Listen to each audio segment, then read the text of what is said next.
नरहरी झिरवाळ यांचा नागपूर दौरा, विविध मुद्द्यांवर स्पष्ट भूमिका। राज्याचे मंत्री नरहरी झिरवाळ यांनी नागपूर दौऱ्यावर विविध विषयांवर महत्त्वपूर्ण मते मांडली। त्यांनी खात्याच्या कार्यप्रणाली, रिक्त पदे, प्रयोगशाळांची गरज आणि विविध सरकारी योजनांबाबत आपली भूमिका स्पष्ट केली। नरहरी झिरवाळ म्हणाले, 3 महिन्यांपूर्वी हे खातं माझ्याकडे आलं। हे खातं थेट लोकांच्या जीवनाशी संबंधित असल्यानं राज्यभर दौरा करतोय। मुख्यमंत्री नागपूरचे असल्यामुळे विदर्भातून अमरावती आणि नागपूर इथं दौऱ्याची सुरुवात केली। त्यांनी राज्यभरातील पदवी भरतीबाबत माहिती देताना सांगितलं की सध्या 60% पदं भरली असून 40% पदं रिक्त आहेत। भविष्यात मनुष्यबळ वाढवण्यासाठी प्रयत्न करणार आहे। राज्यात प्रयोगशाळांची आवश्यकता असून सध्या केवळ 3च प्रयोगशाळा कार्यरत आहेत। अमरावती, नागपूर आणि इतर ठिकाणांची स्थिती लक्षात घेऊन प्रयोगशाळा वाढवण्याचा विचार आहे, असं त्यांनी स्पष्ट केलं। राज्यात वाढत्या गुन्हेगारी घटनांबाबत त्यांनी सांगितलं की महाराष्ट्र पोलीस दल देशातील नंबर 1 मानलं जातं, त्यामुळे अशा घटनांवर कठोर कारवाई केली जाईल। राज्यात रिक्त पदं भरतीसाठी MPSC द्वारे 190 पदं भरली जात असून त्याचा निकाल लागलाय। पुढील 15 दिवसात नियुक्त्या होतील। याशिवाय काही कर्मचाऱ्यांना प्रमोशन देण्यात आलंय, तर नवीन भरतीसाठी MPSC कडे मागणी केली, असं त्यांनी सांगितलं। काय काय नियोजन आहे बैठकांचं नियोजन? एकतर 3 महिन्यापूर्वी आपल्याला ह्या खात्याचा कार्यभार मिळाला। अतिशय महत्त्वाचं खातं म्हणून, कारण मनुष्याच्या जीवनाशी निगडीत असलेला विभाग हा आहे आणि म्हणूनसाठी आपण एक राज्यभराचा दौरा करावा आणि मग पहिल्यांदाच काल अमरावती दौरा केला, आज नागपूर, का ज्या विभागात आपल्या राज्याचे मुख्यमंत्री इथं आहेत तिथूनच सुरुवात करावी म्हणून या विभागात विदर्भात पहिली सुरुवात केली आणि त्या माध्यमातून जे काही इथं पदं जे आहेत महाराष्ट्रभर सगळी या खात्यात पदं 60% भरलेली आहेत, 40% पदं रिक्त आहेत आणि त्याच्यातून काम जे पाहिजे ते एवढं होत नाही, पण आहे त्या लोकांनी जे काम उभं केलं आहे त्याचं एक आपल्याला आढावा घेता आला आणि भविष्यात त्या दृष्टीनं पुढचे प्रयत्न मनुष्यबळाचे करण्याचा विचार त्या ठिकाणी करतो आहे। तसंच या ठिकाणी राज्यात अनेक ठिकाणी लॅबची गरज आहे, पण आपल्याकडं लॅब 3च कार्यरत आहेत, 2 पूर्णत्वाला आलेले आहेत, त्याच्यातली एक नागपूर आहे। तर आज ही नागपूरची लॅब, तिला काही इन्स्ट्रुमेंटची गरज आहे, काही 20 कोटी रुपयापर्यंतचा खर्च करणं कधी पूर्णत्वाला येईल, तर त्या दृष्टीनं ह्या बजेटला रीतसर मागणी त्याची केलेली आहे। ह्या आता परवा सुरू होणाऱ्या बजेटमध्ये त्याला मंजुरी मिळेल, परंतु जे आत्ता एकूण अंदाज जो लावला तो अमरावती आणि नागपूरचा विचार करता बाकीच्या ठिकाणी हीच परिस्थिती गृहीत धरून आम्ही मुख्यमंत्री, दोन्ही उपमुख्यमंत्री यांच्यासोबत आता ह्याच अधिवेशनमध्ये बैठक लावून ह्या खात्याची ज्या पद्धतीनं महत्त्व आहे, परंतु त्याच्याकडचं दुर्लक्ष मी म्हणणार नाही, परंतु आजपर्यंत त्याच्यावर ज्या पद्धतीनं लक्ष द्यायला पाहिजे होतं ते दिलं गेलं असंही म्हणणार नाही, परंतु जास्तीचं लक्ष देण्याची गरज आहे।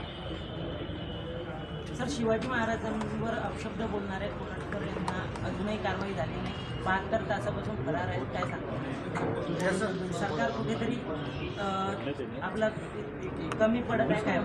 नाही, सरकार कमी पडतं असं नाही, दिवसेंदिवस ह्या अशा घटना खूप मोठ्या प्रमाणात व्हायला लागल्यात आणि सगळ्याच ठिकाणी मनुष्यबळाची का जे सुप्रीम कोर्टात मनुष्यबळ भरण्याच्या संदर्भातले जे सुप्रीम कोर्टात केसेस चालू आहेत, मग OBCंच्या रिझर्वेशनचा प्रश्न, त्यांच्या रिझर्वेशनात त्यांना मिळणारं जे काही लाभ आहे तो मिळण्याच्या दृष्टीनं आता 25ला सुनावणी होती, 25च्याही सुनावणीत काही त्याचा निर्णय झालेला नाही, म्हणून ज्या वेळेला सुप्रीम कोर्टातून त्या पद्धतीचा निर्णय होईल त्याच्यानंतर भरती प्रक्रिया या सगळ्या डिपार्टमेंटमध्ये केली जाईल आणि पाहिजे त्या वेळेत पाहिजे त्या अपेक्षेप्रमाणे त्या ठिकाणी कार्यवाही केली जाईल।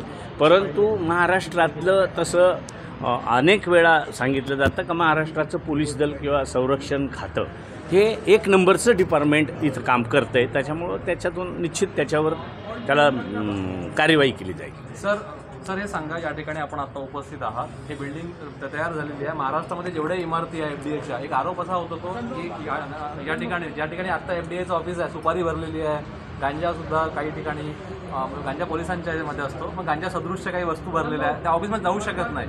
महाराष्ट्रामध्ये अशा अनेक ऑफिसेस आहे की जेव्हा FDAच्या ऑफिसमध्ये खूप जप्त केलेलं सामान भरलेलं आहे, त्यामुळे अशा नव्या इमारती जे तयार झालेल्या आहे, आणखी काही काही उपाययोजना केल्या जाणार आहे? तसं जप्त केलेला माल FDAच्या इमारतीत ठेवावा असं काही नाही आहे, जप्त केलेला तो ऑलरेडी कायद्यानुसार पोलिसांच्याच ताब्यात दिला गेला पाहिजे आणि त्या पद्धतीनं देण्याचं कार्यवाही आहे। काही 1-2 ठिकाणी तसं काही झालं असेल तर त्याची दक्षता घेतली जाईल।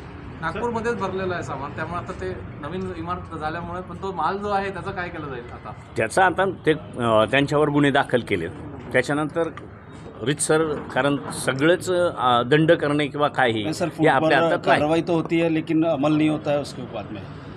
त्याला कारणच ती आहेत का त्याचा नियमाप्रमाणे आपण फक्त त्याच्यावर कार्यवाही करणं, त्याच्यानंतर त्यांना FIR करण्याचं काम हे पोलीस विभागाचं आहे आणि त्या पद्धतीने होते. पण आपल्यालाही माहीत आहे FIR झाल्यानंतर त्याच्या चौकशा, त्याच्या शॅम्पलिंग वगैरे ह्या गोष्टी डिले होते. या विभागातले आपले जे 40% रिक्त पदे आहेत ते कधीपर्यंत भरणार आणि हे इमारत कधी लोकार्पण होणार किंवा कामात येणार? साधारण ह्या इमारतीचं लोकार्पण हे एप्रिलमध्ये निश्चित करण्याचा माझा मानस आहे.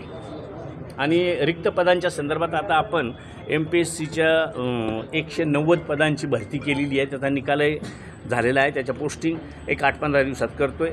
33-36 लोकांचं प्रमोशन आपण केलं आहे आणि पुढच्या भरतीसाठीची परवानगी आपण MPSCकडे मागतो आहे. खाद्यतेल आणि भेसळ याच्या संदर्भातही आपल्याला लॅब जोपर्यंत परिपूर्ण होत नाही तोपर्यंत आपल्याला निर्णय हा पटकन पाहिजे त्या प्रमाणात त्यावेळेत होणार नाही. आणि म्हणून माझा मानस किंवा सरकारचा मानस असा आहे का बाबा आपण एक 28 लॅब मोबाईल आता ह्या महिनाभरात आपण त्या घेतो. त्याच्यानंतर त्या विभागवाईज 4-5 जशा विभाग असेल त्या विभागाची व्याप्ती असेल तशा पद्धतीनं कमी जास्त प्रमाणात त्या लॅब देऊन काही पदार्थ हे जागच्या जागेवर त्याच दिवशी त्याला शॅम्पलिंग डिटेक्ट होईल आणि त्याच्यावर रितसर कडकातली कडक कार्यवाही केली जाईल. एकूण तशी ज्यावेळी ह्या खात्याची निर्मिती झालेली आहे तेव्हापासून 1271 पदांना तिथं पदं मंजूर आहे. पण ती 1271सुद्धा या लोकसंख्येच्या वाढत्या ह्याच्यात आणि भेसळीचं प्रमाण किंवा इतरही जे काही बोगस प्रकार आहेत ते शोधण्यासाठी आपल्याला मनुष्यबळ हे सुद्धा 1271 जे 72 सालापासून 72 साली एवढी गरज होती. आज आपण 2025ला आलो आहे तर ती गरज वाढणार आहे. पण आधी आपण 1271 तर भरायचा प्रयत्न करू, नंतर त्याला पुन्हा बिंदू नामावली आपण डेव्हलप करू. शिवभोजन थाली बंद होने की कगार पर है। क्या आप इंटीरियर के बारे में सोच रहे हैं पर डिजाइन फाइनल नहीं कर पा रहे? होम इंटीरियर या ऑफिस इंटीरियर, किसी भी डिजाइन आइडिया को रियलिटी में कैसे बदले, आज हम ये जानेंगे इंडस्ट्री एक्सपर्ट्स से। हमारी कंपनी जो है डिजाइन ब्यूरो, उसमें interior designing, renovation, architectural design, landscaping end renovation, furnitures, ये सारे जॉब्स हमारे यहाँ होते हैं और पिछले 20 साल से हम लोग इस फील्ड में हैं। और इसमें 2 से 3 कैटेगरी आप इसको डिवाइड कर सकते हैं, जिसमें कि हम रेसिडेंशियल बोलते हैं, कमर्शियल बोलते हैं और रिनोवेशंस बोल सकते हैं। बेसिकली क्लाइंट्स की नीड्स को अंडरस्टैंड करना, सो नीड बेस्ड एनालिसिस हमारे यहाँ होता है। सो क्लाइंट्स के लिए हम लोग परफेक्ट इसलिए हो जाते हैं या हम उनके लिए दोबारा या किसी क्लाइंट्स के लिए हम चौथी बार काम कर रहे हैं because of their confidence with us, कि वो हमारे ऊपर रिलाई करते हैं। हम लोग अमित को पहले से ही जानते थे, तो उनको हमने बुला के उनको जो स्ट्रक्चर यहाँ पे ब्रिक्स वर्क चल रहा था तभी से उनको कांटेक्ट किया, उन्हीं को जगह दिखाई, उनको स्पेस डिजाइन करने के हिसाब से कांटेक्ट किया, उन्होंने डिजाइन बना के दिया काफी अच्छा। जो भी उसमें जो भी चेंजेस थे उनको वर्कआउट किया हमने। जब जो मटेरियल लेना था वो साथ में हमारे आए, सिलेक्शन के लिए आए, वो जो भी सारा सिलेक्शन उन्होंने काफी अच्छे से करवाया। जो भी उसके बाद में जो एक्सपेक्ट था उससे ज्यादा बेटर ऑफिस उन्होंने बनवाया। बजट अगर आपका लिमिटेड है तो लिमिटेड बजट में भी आप एक अच्छा इंटीरियर कर सकते हैं, ये हमारा विश्वास है। और हमारे क्लाइंट्स के लिए हम वही दे रहे हैं और उसी से हमारा क्लाइंटल बड़ा है। हर क्लाइंट की एक अलग स्टोरी होती है, उनका एक अलग रिक्वायरमेंट्स होता है। कई बार ये सारा मिस आउट हो जाता है, हम अपने डिजाइन उन पे लाते हैं, वो नहीं होना चाहिए। उनको क्या चाहिए वो हम डिलीवर कर सकते हैं, बस वो उनके बारे में हमको समझना पड़ेगा। तो हमारे इसमें हम एक ही बोलते हैं कि ड्रीम कम्स ट्रू। आप ड्रीम देख रहे हो, हम उनको फुलफिल करेंगे, वो हमारी रिस्पॉन्सिबिलिटी है।